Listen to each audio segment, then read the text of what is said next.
Chhota Udepur highway 56 ઉપર ભયજનક ખાડાઓનું સામ્રાજ્ય. છોટાઉદેપુરથી ચિસાળિયા સુધીના રાષ્ટ્રીય ધોરીમાર્ગ 56 પર પડેલા ખાડાઓનું સામ્રાજ્ય પથરાયું હોવાથી વાહન ચાલકો રોષે ફેલાયો છે.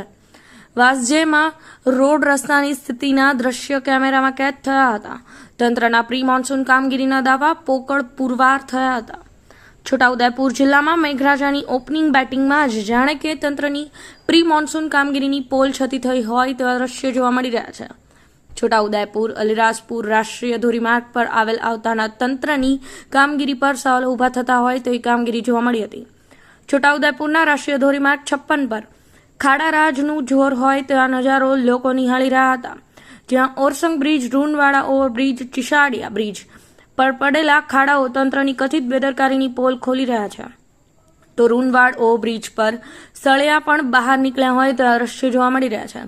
ગુજરાત અને મધ્યપ્રદેશને જોડતો આ રાષ્ટ્રીય ધોરીમાર્ગ 56 પર સતત જીવંત અને બહોળા પ્રમાણમાં ટ્રાફિકની અવરજવર રહે છે. રાત દિવસ રહેતા ટ્રાફિકના પ્રવાહના કારણે સારા અને ટકાઉ માર્ગની ઘણી જ આવશ્યકતા છે. હાલ તો મુસાફરો જીવના જોખમે આ માર્ગ પરથી પસાર થઈ રહ્યા છે.